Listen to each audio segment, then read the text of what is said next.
Você sabe qual é o seu dom? Você sabe qual é o seu dom espiritual? E aí, como saber esses dons? Será que a Bíblia fala alguma coisa sobre isso? É exatamente sobre esse tema que nós vamos estudar hoje. Então, fica comigo que vai ser bem interessante. Olá, meu querido amigo, minha querida amiga, tudo bem com você? Que bom que você está aqui para nós começarmos mais um estudo dessa lição que está fascinante falando de 1ª e 2ª Coríntios. Então, se você não sabe o que nós estamos falando aqui, toda semana nós estudamos um pouquinho da lição da Escola Sabatina, tá? Esse livrinho aqui, se você nunca ouviu falar dele, é um livrinho que a gente estuda ele por trimestre. E aí, então, cada trimestre vem um tema. E aí, cada semana estuda um pedaço desse tema grande. E aí, cada dia estuda um pedaço dessa semana, né, do teminha dessa semana, que estuda o tema principal, que é o do trimestre. Olha só que legal. Então, todo dia nós temos um alimento espiritual, então, para que a gente possa compreender um pouquinho mais da palavra de Deus, ok? E essa semana não vai ser diferente, porque essa semana nós vamos ter um estudo muito interessante. Mas para você ter acesso a todos esses conteúdos que nós fazemos, e aqui há mais de 100 semanas, se inscreva no canal e não deixe de ativar o sininho da notificação para que quando chegue o vídeo aí no ar, né, esteja disponibilizado, você possa ter então a notificação no seu celular, ok? Isso ajuda muito o canal que você assista e que compartilhe também com seus amigos, tá? Para que essa mensagem chegue cada vez mais distante. Então vamos lá para o tema dessa semana, ele é muito interessante e vamos falar sobre os dons espirituais. Olha só que tema muito relevante e muito importante para que a gente entenda exatamente quais são os dons de Deus, ok? E para começar o nosso estudo dessa semana, a gente tem aqui a nossa tirinha. E essa tirinha é muito especial porque eu tenho certeza que se você se esforçar aí, você vai ver coisas diferentes do que eu estou vendo. Então ela é interessante a imagem, diferente de texto, que a gente consegue aprender e ter vários pontos de vista. Então olha só essa imagem aí. Aqui nós temos uma igreja no meio e vários pedaços de um corpo, né? Então nós temos boca, temos a orelha, o pé, o dente, o nariz, o olho, a mão, o cérebro. Você entende que essa imagem aqui é justamente como se fosse um resumo do que nós vamos estudar aqui em 1 Coríntios 12, tá? E, na verdade, é uma sequência, é o capítulo 12, 13 e 14. Tá? A gente vai falar sobre esses dons espirituais. Então, muito importante que você preste atenção nesses minutos que nós vamos passar junto, porque eu tenho certeza que alguma coisa você vai aprender aqui, ok? Então, vamos lá para o verso para memorizar que diz assim: sigam o amor e procurem com zelo os dons espirituais, principalmente o de profetizar. E aí, você saberia falar o que é profetizar? Você conseguiria trazer uma definição? Geralmente, quando a gente pensa em profetizar, é só falando do futuro, né? Mas sabia que não cabe só ao futuro? E aqui, na internet, a gente pode ter uma definição do que é profetizar, tá? Diz assim: profetizar significa transmitir uma mensagem da parte de Deus, agir como porta-voz divino ou anunciar algo que vai acontecer no futuro. A palavra vem do latim e possui usos tanto religiosos quanto figurados no dia a dia.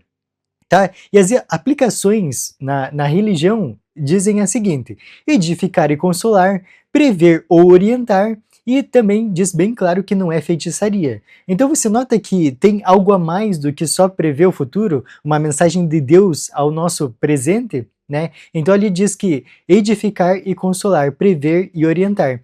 Então você nota que quando você estuda a palavra de Deus e passa essa mensagem para frente, falando que ele vai voltar, o que vai acontecer com os mortos, o que vai acontecer com os vivos. Você falando do futuro, você está profetizando, porque é justamente a definição que a gente achou aqui na internet: agir como um porta-voz divino ou anunciar algo que vai acontecer no futuro. Então você nota que nós podemos fazer parte desse processo. Então por isso que para a gente não falar besteira, não falar coisa errada, a gente precisa estudar a palavra de Deus.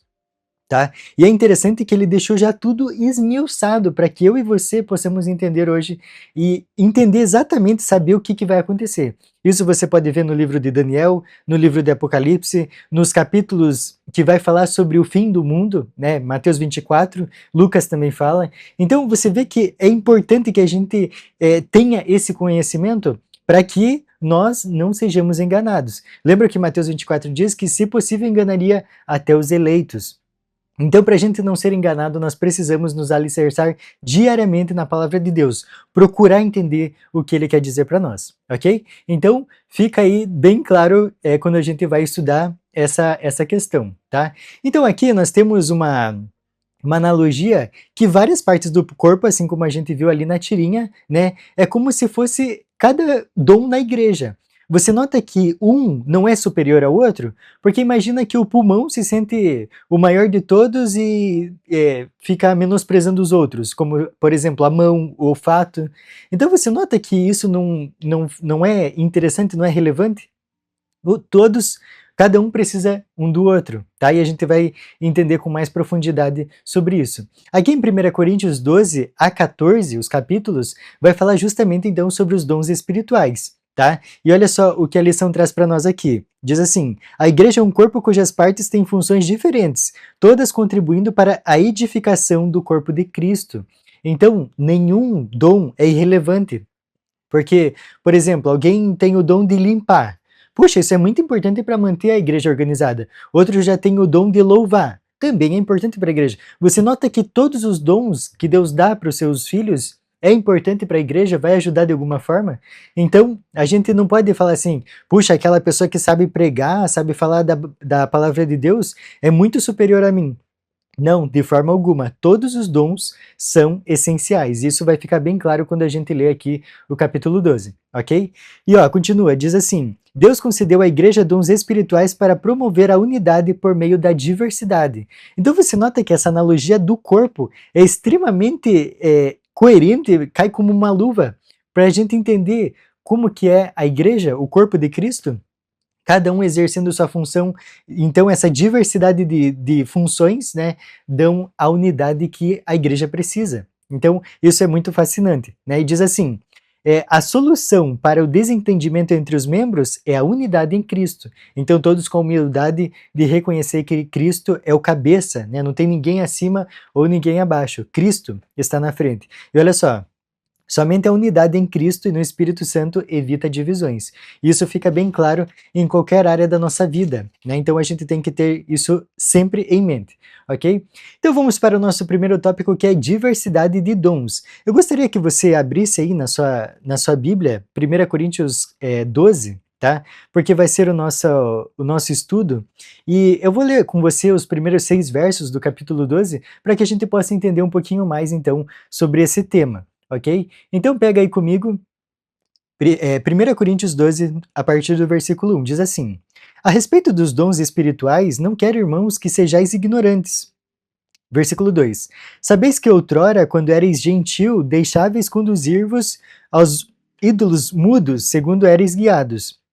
Versículo 3: por isso vos faço compreender que ninguém que fala pelo Espírito de Deus afirma anátema Jesus. Por outro lado, ninguém pode dizer Senhor Jesus senão pelo Espírito Santo. Aqui só para você entender, a minha versão aqui é uma versão mais complicadinha de entender, mas para você entender um pouquinho mais da Bíblia, você pode pegar aí uma NTLH, tá, que é a nova tradução na linguagem de hoje, ou até a Bíblia A Verdade, ou A Mensagem, alguma coisa assim, que ela vai trazer esses versos mais nos nossos dias, tá, para você conseguir entender um pouquinho mais. Mas aqui, principalmente o versículo 3, falou o seguinte, que ninguém consegue falar Deus com propriedade se não tiver imbuído do Espírito Santo, tá? Assim como, pelo contrário, né? Por outro lado, ninguém pode dizer Senhor Jesus senão pelo Espírito Santo, tá? Então, aqui, a gente vai ver várias e várias formas, pelos seus frutos os conhecereis também, né? Que Mateus fala, mas aqui a gente vai entendendo um pouquinho mais do que Paulo quer falar para nós. Olha o versículo 4.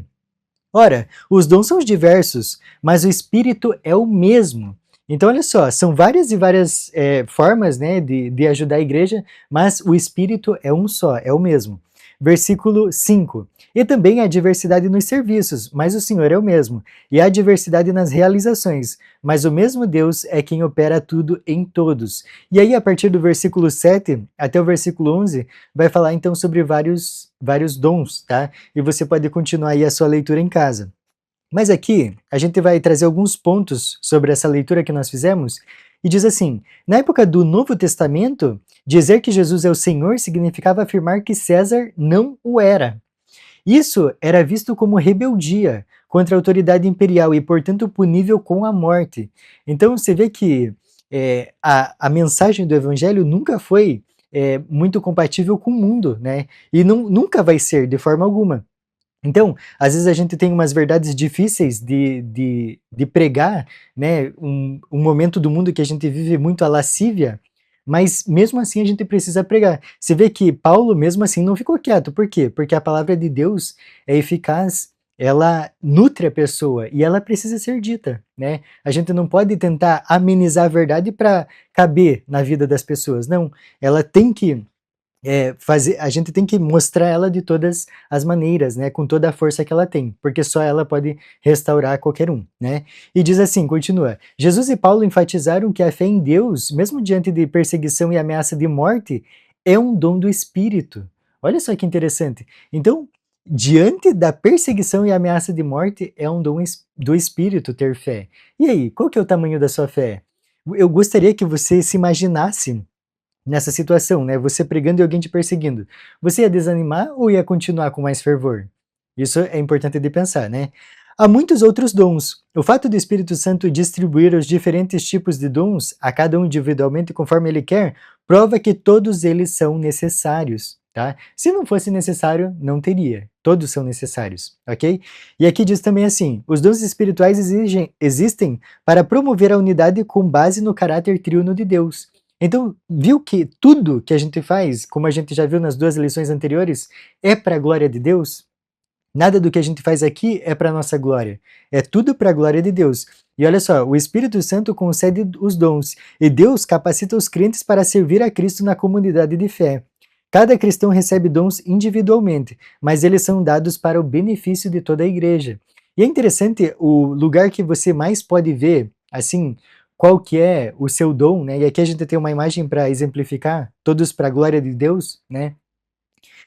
Tudo isso vai girar em torno do quê? Da unidade. E aqui a gente vê bem essa imagem, né, trazendo a unidade ali na oração e tal, mas o lugar que você mais pode desenvolver os seus dons é na igreja.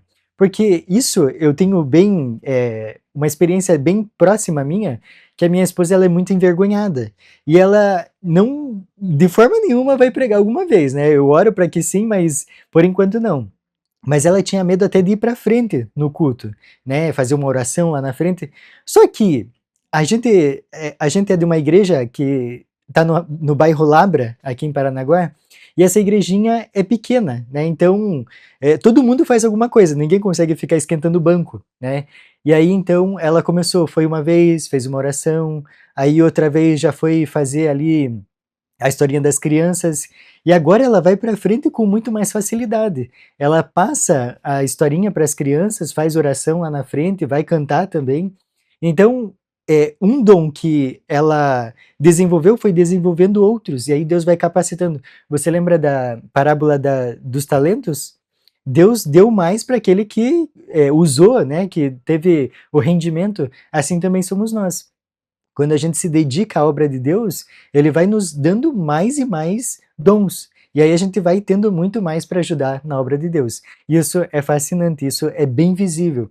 Tanto que os nossos adolescentes lá que participam da igreja não têm dificuldade nenhuma de apresentar um trabalho na escola, porque eles já têm esse desenvolvimento de estar à frente falando de assuntos, né? Tendo ali a dinâmica deles de evoluir nesse sentido. Então, isso é bem interessante e isso é bem pontuado então na igreja, né? Se você quer se desenvolver, se agarre um ministério na igreja, né? Se fortaleça, que eu tenho certeza que você vai ver que você vai ser transformado em pouco tempo, ok?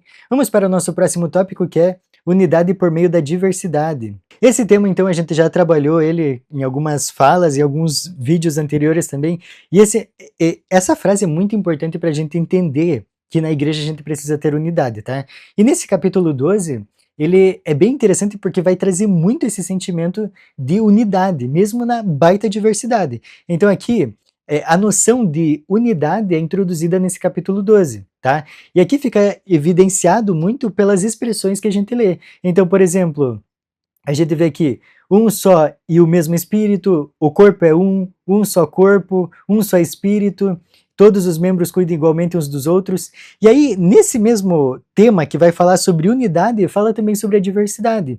E a gente vê também outros exemplos, né? Por exemplo, muitos membros, todos nós fomos batizados, não é um só membro, mas muitos, todo o corpo, cada um deles, membros do corpo, todos os membros. Então, olha só que ênfase que faz, então, nesse sentido de tanto diversidade quanto unidade, né? E aqui, olha só, ao mesmo tempo, em unidade e diversidade, mostra que os dons espirituais visam promover a unidade por meio da diversidade, tá? E essa imagem eu coloquei aí justamente para a gente entender um pouquinho mais uma analogia para a gente entender que diferentes instrumentos podem ter a harmonia. Você já ouviu uma orquestra ao vivo? É espetacular.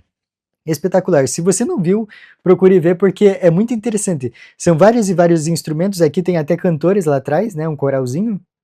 Então, é interessante que se cada um tocar isoladamente, é um som. Agora, quando todos tocam juntos, é bem legal de ouvir, tá? E essa unidade em meio à diversidade deve refletir o caráter de Deus. O Pai é uma pessoa, o Filho é outra, o Espírito Santo é outra. As três pessoas da divindade mantêm sua individualidade enquanto atuam juntas para edificar a igreja e capacitá-la para a missão.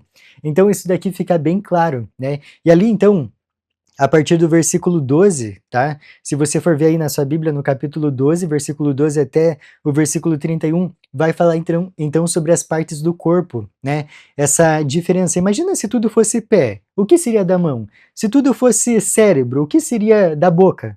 Então, entende que todas as partes precisam uma das outras, né? Porque se não precisasse, elas não teriam, né? Então a gente precisa entender isso.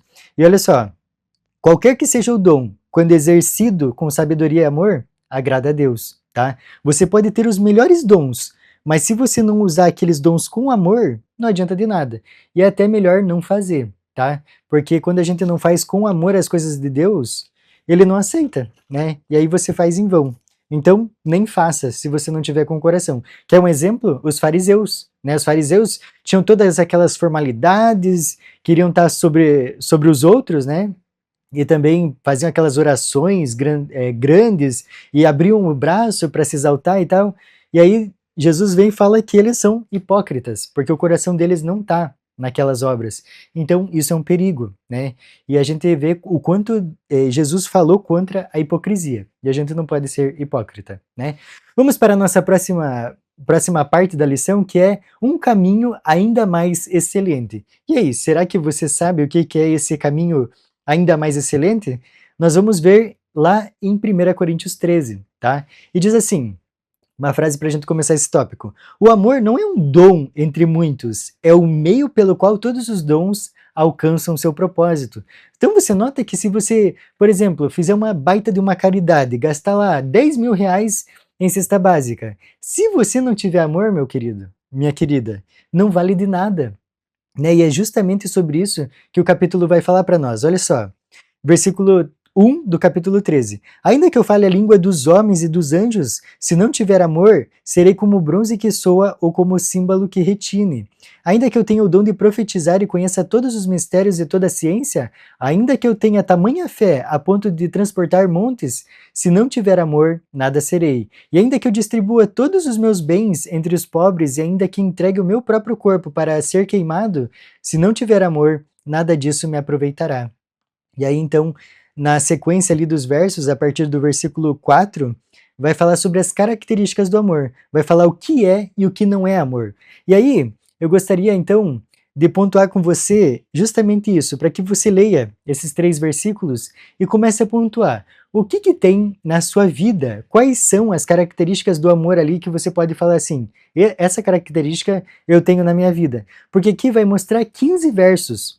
15 versos não, 15 verbos, tá? 15 verbos, 15 ações que demonstram o que é e o que não é o amor, tá? Esse amor que vem de Deus. E aí então eu queria justamente trazer à tona isso, esse é o desafio da semana, que é o seguinte, analise as características, veja as quais você tem e peça a Deus as que você não tem, tá? Então, é importante que você que quer ter uma caminhada espiritual, assim como eu, né, a gente tem que procurar evoluir na caminhada espiritual, a gente não pode estagnar, porque não sei se você sabe ou se alguém já te falou, quando você não está subindo na caminhada espiritual, na escada espiritual, procurando conhecer mais, você está descendo, tá? Não tem uma forma de ficar como se fosse numa linha reta, né? Não, se você não está subindo, você está descendo, ok? Porque quando você não procura conhecer mais, você vai esquecendo aquilo que você já sabe, tá? Então, é sobre isso também que essa parábola dos talentos diz, né?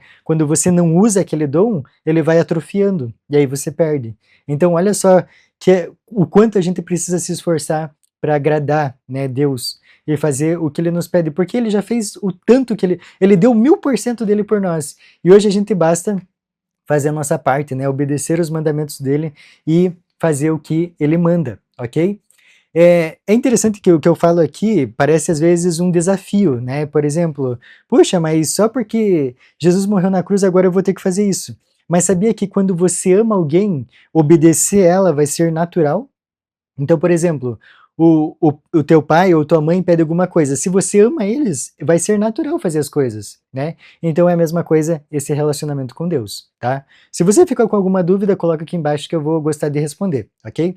Olha só, esse conjunto de 15 verbos apresenta orientação sólida para o comportamento adequado no exercício dos dons. O amor é chave para o uso sábio dos dons, e ele é colocado ao lado da fé e da esperança. Porém, o maior deles é o amor, como diz ali no versículo 13, né? Então, esse é o caminho mais excelente, o caminho do amor, tá? Então, ficou bem claro aí nessa parte, né? Vamos para a próxima parte, que é o dom de línguas. E olha, esse dom de línguas, ele é muito... Eu não vou usar palavras aqui, mas é importante que a gente entenda o conceito dele real, tá? Para que a gente não caia em falácias. Então aqui a gente vai apresentar o modelo bíblico, tá? E começa assim com uma pergunta. Como entender o dom de línguas? Ele vai estar bem explicadinho no capítulo 14, tá? Então leia esse capítulo, a gente vai ter algumas constatações aqui, mas é importante que você leia ele na íntegra, tá? Então diz assim, na verdade, antes de eu falar o que a lição está falando aqui, eu gostaria que você voltasse um pouco lá em Atos 2, tá? Atos 2, ele vai apresentar um momento espetacular da vida dos discípulos, que foi quando eles, depois que Jesus morreu, né, e ressuscitou, depois de 40 dias que Jesus esteve aqui com eles na terra, eles se reuniram para orar, para clamar a descida do Espírito Santo.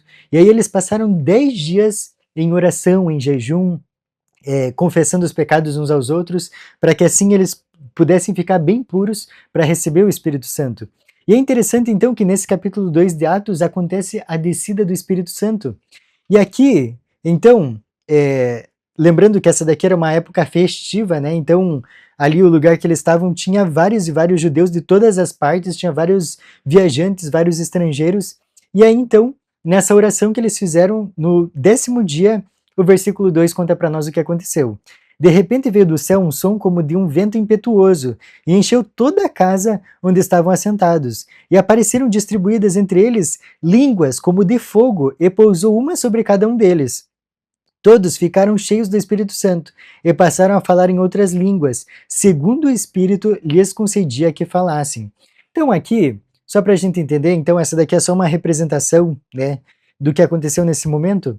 O Espírito Santo, então, capacitou eles a falarem outras línguas, tá? E se você continuar ali, a partir do versículo 5 até o 13, você vai ver, então, que as pessoas que estavam viajando naquele lugar e quando ouviram Pedro falar, ouviam Pedro falar na língua deles. E eram várias pessoas, então, de várias nacionalidades. Eu não anotei qual que é o verso aqui, mas aqui, ó, versículo 9, olha só. Somos pardos, medos, elamitas e os naturais da Mesopotâmia, Judeia, Capadócia, Ponto e Ásia, da Frígia, da Panfilha, do Egito e das regiões da Líbia, nas imediações de Cirene e romanos que aqui residem.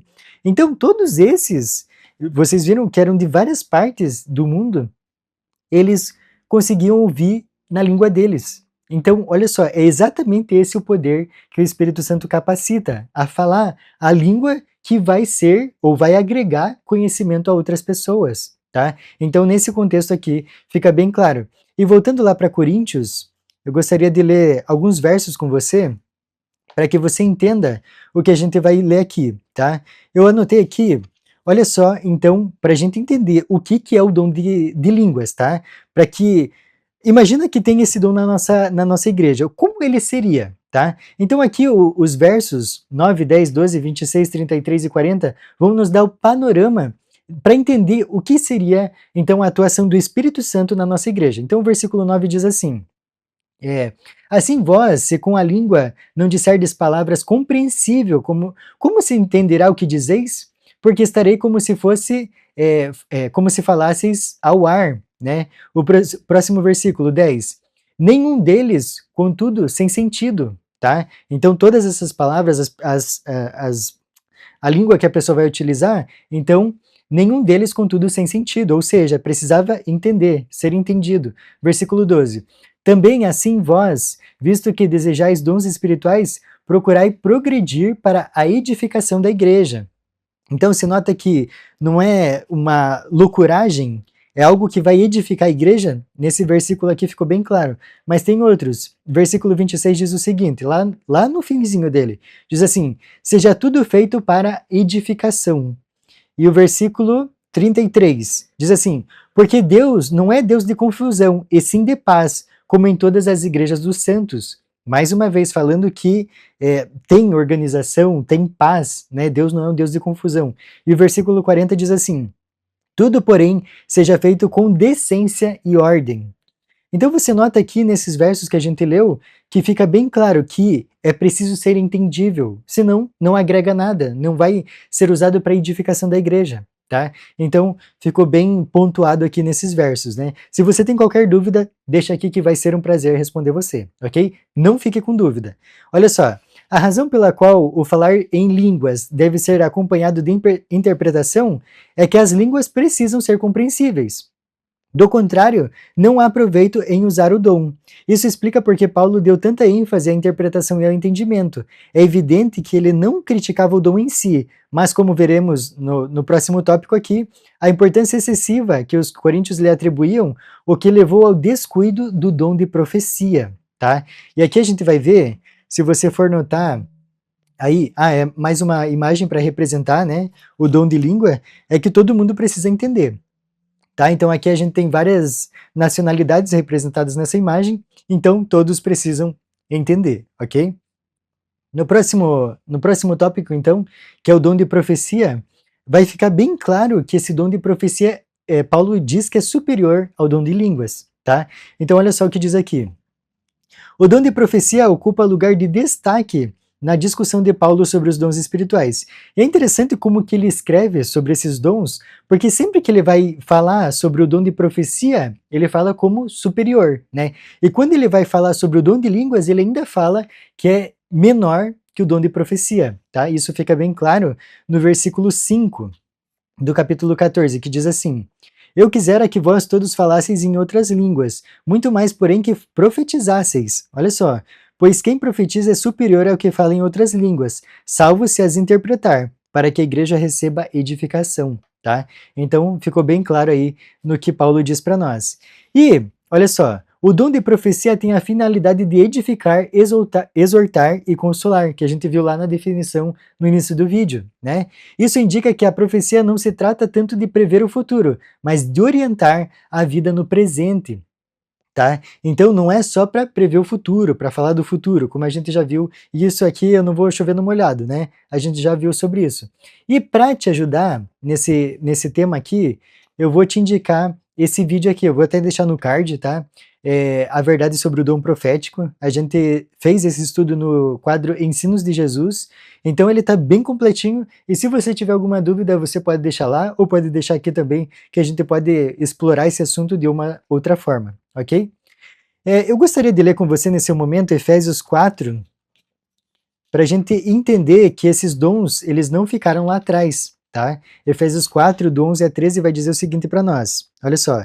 E ele mesmo concedeu uns para apóstolos, outros para profetas, outros para evangelistas e outro para pastores e mestres, com vistas ao aperfeiçoamento dos santos, para o desempenho do seu serviço, para a edificação do corpo de Cristo, até que todos cheguemos à unidade da fé e do pleno conhecimento do Filho de Deus, à perfeita varonilidade, à medida da estatura da plenitude de Cristo, tá? Então aqui nesses versos deixa bem claro que esses dons espirituais não ficaram presos no tempo bíblico. Tá? Eles continuam acontecendo nos nossos dias.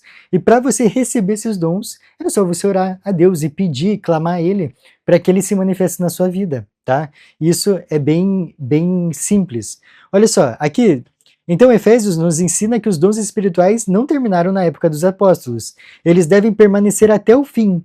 Contudo, quem afirma ser profeta precisa ser examinado com base nas Escrituras. E aqui a gente tem um passo a passo para saber o que é, ou como saber se uma pessoa é um falso líder ou um verdadeiro líder, né? Que a gente está aqui falando de profeta, ok?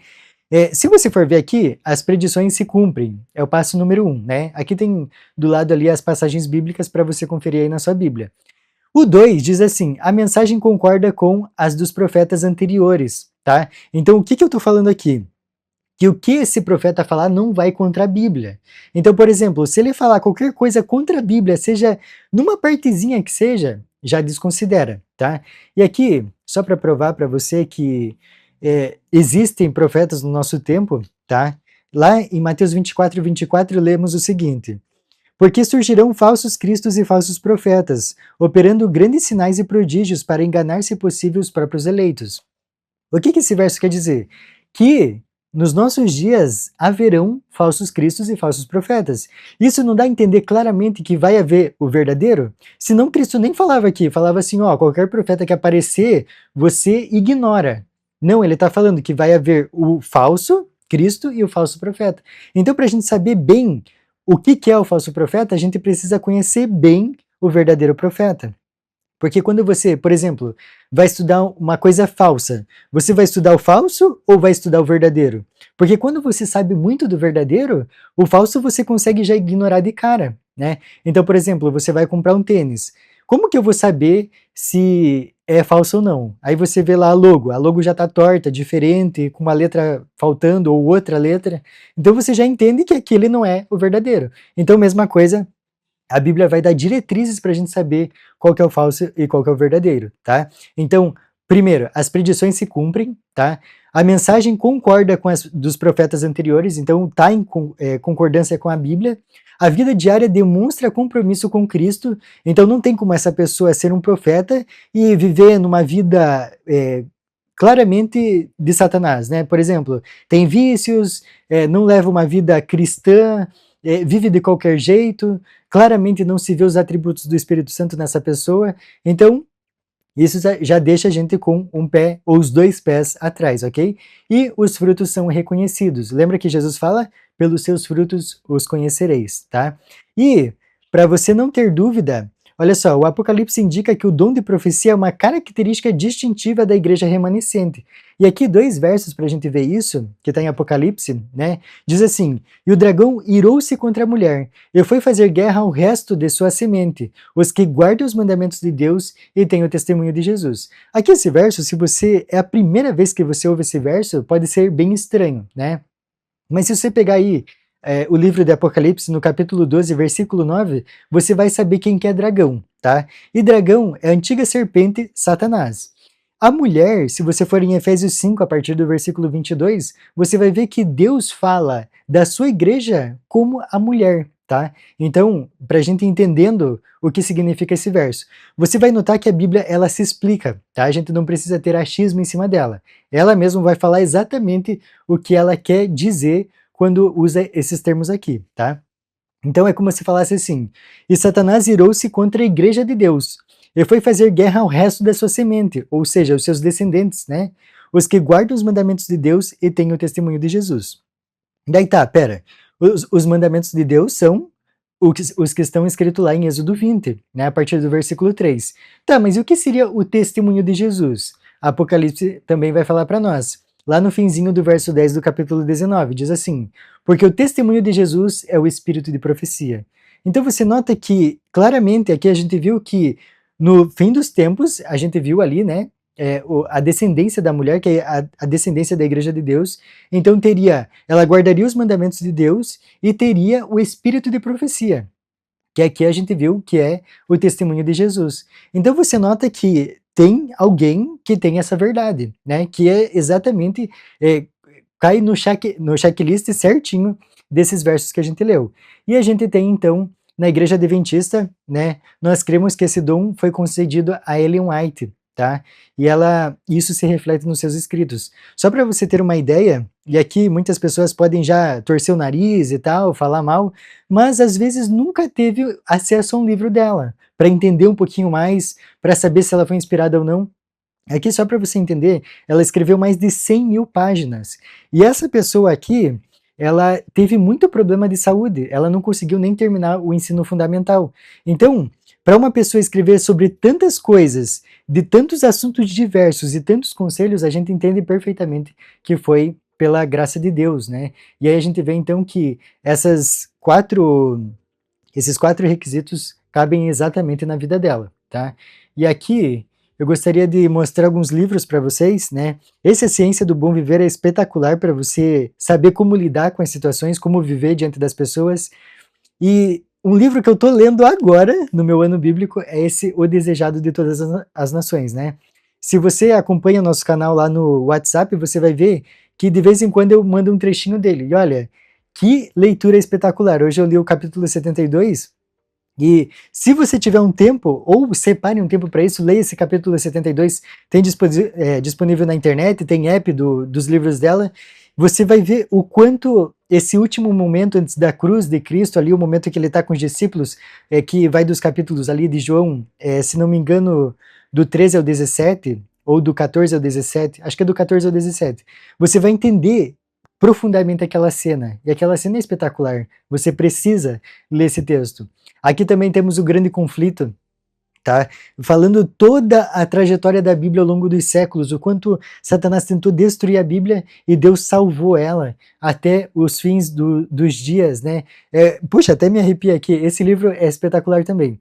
Caminho a Cristo, um best-seller, muito bom, 13 capítulos só que você vai entender o quanto Deus te ama, tá? Então são vários e vários livros. Aqui na minha casa eu tenho alguns, mas não está aqui perto para eu te mostrar, mas tem Orientação para Criança, O Lar Adventista, tem muitos livros. Qualquer assunto que você quiser, ela escreveu, com a ajuda de Deus, né? Então, olha, é espetacular. Recentemente eu li um livro dela que é Testemunho para a Igreja, volume 1. Esse livro tem 9 volumes, eu li um, e é espetacular o quanto ela sofreu e mesmo assim se doou pelo Evangelho, né? Ela e o marido dela, o Tiago White. Também é impressionante o quanto eles não viam o presente deles ali, né? Não presente físico, mas o dia deles, eles estavam empenhados na obra, então não importava o que acontecesse com eles, eles queriam mandar essa mensagem para frente, né? Tanto que Tiago White morreu bem jovem porque ele se gastava mesmo assim como Paulo pelo evangelho. Tá? Então, são coisas que vão nutrindo a nossa vida espiritual, e assim você vê que os pioneiros, eles deram tanto pelo evangelho, e hoje se nós tivéssemos 1.000 pessoas como essas pessoas, com certeza Jesus já teria voltado, porque o sangue que corria na veia deles era justamente o evangelho. Então, pare um tempo, separe um livro, peça a Deus ajuda, né? Esse livro ali, Parábolas de Jesus, também é espetacular, falando das parábolas que Jesus falava. Então, é interessante. Eu não vou dar spoiler aqui, mas se você quiser alguma recomendação, escreve aqui nos comentários que eu vou dar uma boa para você, tá? Então, fica aí a recomendação de qualquer livro. Então, não fique na falácia dos outros, tá? Não fique, ela sempre tem alguém que fala alguma coisa, né? Vá com seus próprios olhos, tá? Imagina que eu falo aqui para alguém fala de mim para você, né? Aquela pessoa lá é tal coisa. Como que você vai saber se eu sou ou não sou? Não é passando mais tempo comigo? Então, por isso que a gente precisa dar uma chance, né? Se ela passou nesses requisitos que a Bíblia traz, então a mensagem vem de Deus, tá? Então, eu vou parar de falar e você precisa procurar, tá? Não fique na falácia dos outros, ok? E para finalizar, então, tem essa última frase aqui, que é bem interessante para a gente, então, finalizar com esse pensamento, essa lição dessa semana, diz assim: a diversidade de dons conduz à diversidade de realizações, mas o mesmo Deus é quem opera tudo em todos. Olha só que bênção. Você tem deixado Deus atuar na sua vida? Tem deixado Ele mostrar o caminho? Tem deixado Ele viver por você? Olha, eu espero que você tenha essa experiência, porque é fantástica. Não tem nada melhor que você ver o poder de Deus na sua vida. E aqui eu gostaria então de encerrar e falar para você: leia, estude mais a palavra de Deus e eu tenho certeza que você vai ter o dom. Às vezes você não sabe qual é o teu dom, mas tá aí. É só você pedir para Deus para que Ele te mostre, ok? Para mim foi um prazer ter você aqui nessa lição. E olha só, a minha lição do próximo trimestre já chegou aqui e, incrivelmente, a gente vai falar sobre o dom de profecia, tá? Então, essa daqui é a lição 6, né? Nós temos 13 lições. Deixa eu só conferir aqui. Exatamente, nós temos 13. Então já vai se preparando. Essa lição aqui vai ser bem especial também, como todas estão sendo. E eu te espero na próxima semana, tá? Foi um prazer estar aqui com você, como eu já disse, e te espero na próxima semana. Até mais!